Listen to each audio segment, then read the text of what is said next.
November 2021, I had an incident that would change my life forever. I had a stroke. Now, I know what you're thinking. You're so young. How could you have had a stroke? What happened? What's wrong? Well, here's what happened. 2 years ago when I was working at Walmart, I got the flu. I got sick. And I went home the night before because I was just completely horrendously sick. And so I just went home early. Half my shift worked, and then the next day I was going to go to work, still sick, and I was rushing down the stairs because I was a little late.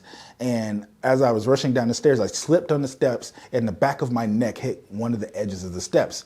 And I would never forget how it felt and how it felt to lay there for a second. I got up, still planning to go to work, when I went to my girlfriend's room, and man, I just lay there for a second, and then all of a sudden my faculty started to lose itself. I started to gape my mouth like that. And my legs started to shake, and I could barely move, and I became very stiff.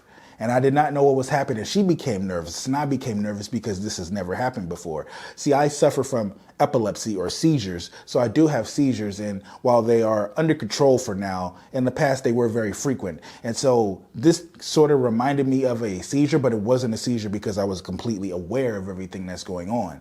So we didn't know what was going on, so it was scary, especially for me. And I hate hospitals. I never like going to hospitals. I try to avoid them as much as possible. So when I say I want to go to the hospital, I know that something is wrong. We get to the hospital, and my leg won't stop shaking. It won't stop twitching. My mouth won't stay closed. It just is like this. And my leg is twitching. My arm is twitching on the left side. And I'm in the hospital, and they say, we think he had a TIA, which is a mini stroke. And it wasn't a full-blown stroke, thankfully, because I could have ended up in worse conditions after that. But it was a mini stroke because caused by nerve damage. And man, it just really threw my life into a whirlwind of hate and despair and depression. And I was just so down on myself because I was so young. I was only 26 years old at the time when I had, or 27 years old, 26, 27 when I had the stroke. And my whole life just completely changed. I had finally got back to Walmart, the place that I left, because I left Walmart in 2020 to go work at a different place for more money. And then they raised the money at Walmart, and so I went back. So I finally came back to Walmart, working the job that I always wanted to work, that was the easiest, that was the most fun, that I had the most money working at. And then all of a sudden, all of that was taken away. I was mad at the world because I thought my life was over. I thought everything was taken away from me. And I was just like, why? Why me? Why is this happening to me? I don't understand. I couldn't rack my brain around it. Like, I could not walk on my own. I could not use the bathroom on my own. I could not go down or up the steps on my own. I could not eat barely on my own. So I had to be taken care of by my girlfriend for a long period of time, which created despair on her because now she had to take care of everything. And I felt like a useless man and a useless human being within a relationship and a useless person in general and a burden because I couldn't provide, I couldn't help, I couldn't assist. She had to come home from work and take care of me and help me to the bathroom and do all the cooking and do all the cleaning and take care of the dogs. And it was just a hit to my ego, to say the least. But other than that, it was just a hit to who I was as a person, being very independent and wanting to go out and do things on my own and wanting to make a way for myself and feeling like my life was finally getting back on track. And then just like that, it was taken away from me. And I couldn't understand why. I was blaming the world. I was blaming everything and everyone around me. It's your fault. It's this fault. It's that fault. Why is this happening to me? I lashed out. I was screaming. I was yelling. I was crying. I was going through so many different emotions. I was going through denial. I was going through all these things. And it showed itself towards my girlfriend. It showed itself towards friends where I didn't want to talk to people. I didn't want to be on social media. I didn't want to see other people, living their life while I was just stuck in the bed all day, 24/7, every single day. And I was like that for a year. It was just something that needed to heal on its own.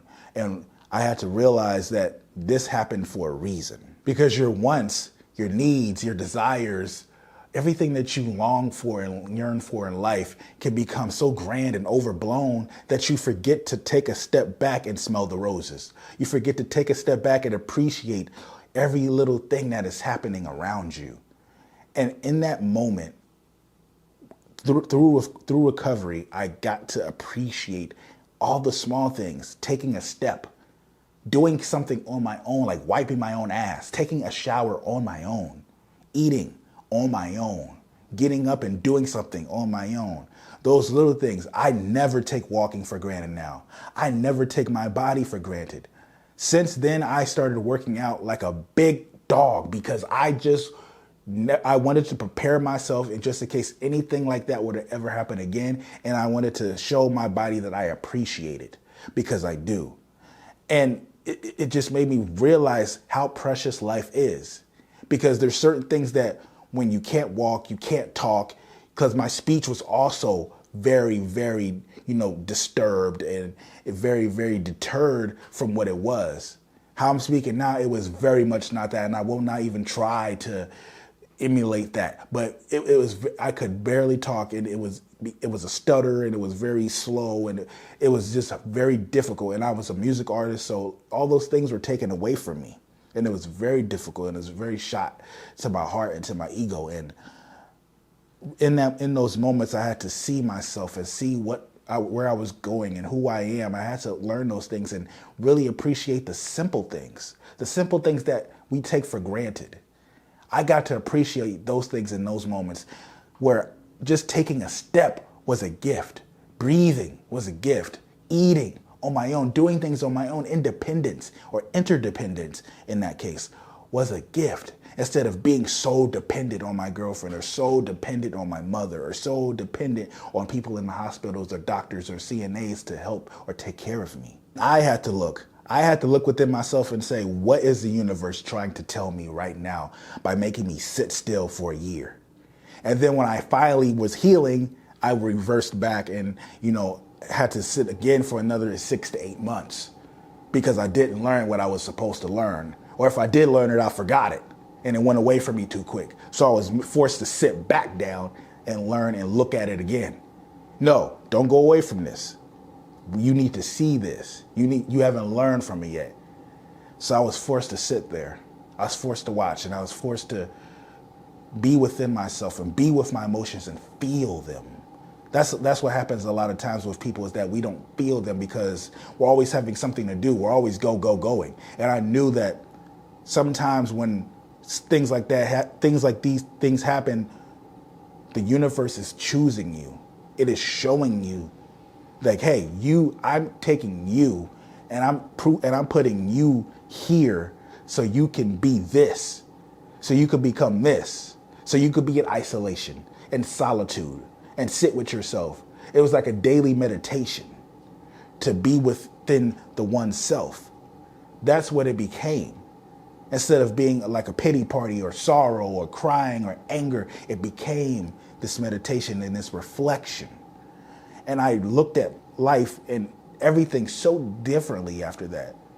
I thought I was growing within myself spiritually before. No. This really advanced so much and helped me see myself, helped me see why I did things, who I was, what I wanted, what I was becoming, where my path was and where my path wasn't, what didn't work for me and what didn't serve me anymore. It made me gain a great deal of patience, something that I lacked for so many years. It helped me really gather myself and have patience and grace for myself, but for everybody that surrounds, and hold space for myself and everybody that surrounds. So now I'm less reactive because I have that patience, because I understand why I might be doing certain things, and that everything that people are doing, with things that they're doing, is for a reason. Things that they're saying is for a reason. It's trauma-based. It's to protect. It's insecurity-based. It's ego. It's pride. It's all these things. It's all these beliefs, these morals, these values. They're acting and they're saying things in a certain way for a reason. And it made me hold space for that and patience for that. And now working in a nursing home, being with elderly people, disabled people, mentally ill people, that prepared me for this. That year and a half long meditation prepared me for this. And that's mind blowing. And sometimes it's even talking about it now, because if that didn't happen, I couldn't be working where I am now. I couldn't be doing what I am now because I would be so frustrated. You have to really sit with yourself to see yourself, because you might not know who you are, because we're always in the option of go, go, go, because we're always having something to do. Oh, I can be with my friends. Oh, I can do this. I can go watch this. Oh, I can do this. I got to go to work. I got to go to school. But when you're made to sit, who are you? What do you enjoy? What do you want? How deep is your passion for whatever your passion is? How deep is your patience? How deep is your love for life? Do you appreciate it? Are you grateful for it? It's going to put all that to the test when you're in meditation and I consider that a 1.5 year long meditation. And sometimes it made me look at certain things of ancestral wisdom, because when you look at ancestral wisdom, so many people in your lineage, because I've lived many lives. That's something that most people don't know about me. I've lived many, many, many lives. So many things have happened to me that I can talk about for hours, that I can't believe, like, I made it through this, I made it through that, I made it through this. Sometimes you're suffering the ancestral karma. Like, hey, I'm dealing with all these things that all my ancestors had did or went through, but I was also given all their gifts. So when people are saying, oh, I can't believe you're so good at this or so talented at this, and sometimes it blows my mind what I can pick up so easily or what I'm so good at. But because I was given their gifts, I was also given their karma. I was also given all that. So I had to suffer through this. I had to suffer through that. I had to suffer through this. Not because just whatever, but because I needed to be in a point in my life where every single struggle that I went through in my life, I came out the other side with a great deal of something from it. That showed me patience. That showed me myself. That showed me appreciation for the little things, that to not go too big within the mind and to still be within the self, to be within the self and to have balance. That's what that showed me. And there's other things in life that taught me this, that taught me that, that taught me this. At the time, I didn't know that, but subconsciously I knew. But now, consciously in the front of my brain, when I look back at certain things in my life, I'm like, wow, that taught me this. If I didn't go through this, this wouldn't happen. I was meant to go through this. This was meant to happen. Nothing is an accident. Nothing ever is an accident. Anything that you think is happening to you is happening for you. It's not an accident. It wasn't a freak accident, in which I considered it for a while. It's never a freak accident. It happened for a reason, to show me something, to bring me here, because God is going to put its toughest warriors, the light that it wants you to show the world. You have to be put into the darkness. In order for you to shine your light the most, you have to be placed in the darkness and see through the dark. You have to be able to adjust your eyes through the dark instead of freaking out that you're in darkness. Then you will see the light, and then your glow will become evanescence. Then your glow will become ever bright. And looking back at certain moments and things in my life, I don't hold anger or space towards that time of my life where I felt like a 1.5 years of my life was wasted or taken away from me, because it wasn't wasted, because I learned and I gained so much knowledge and wisdom from that part of my life. There was a great deal of people in your family tree and your ancestral tree that died for you to be here. Your great-grandmother, your great-great-great-grandfather, all these people that lived in centuries and decades before you, that had so many gifts and talents and had so many curses or so many, bad things that were happening to them but that was happening for them, or bad decisions that they made that karma was now playing a role on to the next generation or to them if they, were alive to go through it. So many of them died for you to be here, for you to have breath onto this planet. And I had to really gain perspective on that. And I had to connect with that, because even though I was connected with my people and I felt like I knew my people, my melanated people and my heritage, and I was connected with that, it wasn't until that moment to where I realized this prison was to set me free. I was in prison so I could be set free. And I'm sure there's going to be many more prisons along the way. And I'm sure that any bad times that you think are bad, or that you think, why are these things happening to me? It's because you're meant to be shown something in those moments. And if you feel like they keep happening to you, two things are happening. One, you're making them happen because you're consistently saying, I have bad luck, bad things happen to me, nothing goes my way, why me? You're putting that energy on yourself, one, and then two, you're not learning from those experiences and what's meant to be shown to you. You may think you are, but you're not learning or seeing what's meant to be shown. So until you see it, until you learn from it, it's going to keep happening, or you're going to stay in it. And it happened to me to where, like I said, I got better a year later, and then I got injured again for 6 to 8 months.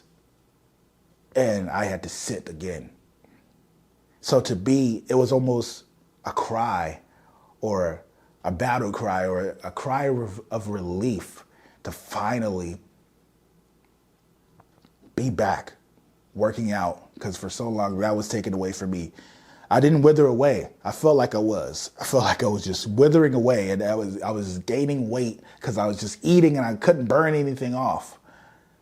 To see where I was then, how lonely and just frantic and manic and depressed and angry I was, to where I am now is insane. To be able to, because I did not have strength in my left arm. I did not have strength on my left side at all. I couldn't lift for a long period of time, and in the past 4 to 6 months, I was able to go to the gym again and lift weights with both arms. And the left side is weaker. I will say that. The left side is weaker. I have to strengthen that side again. But to do that, and to not, because I couldn't, when I would try to lift, or in the past when I thought I was healed, when I thought I was better, if I tried to lift anything, if I tried to use strength, I would instantly start to reverse back because the nerves weren't healed yet. And giving them time to heal, letting them mend themselves, because with nerves, you can't rush that process. They just have to heal on their own. And I had to just sit back and watch them and let them heal and feel them heal, which made me feel myself and connect more with my body and appreciate my body as a vehicle to get me from point A to point B, and to not disrespect it by putting toxins, chemicals, and all these types of things in my body and on my body. It made me eat cleaner, much cleaner than I was even as a vegan. It made me be more aware of what I'm putting on my body. I stopped using colognes, lotions, all these types of things. I started being more aware to the toothpastes and all these types of things. That experience made me appreciate so much. It changed my view so much. The prison set me free.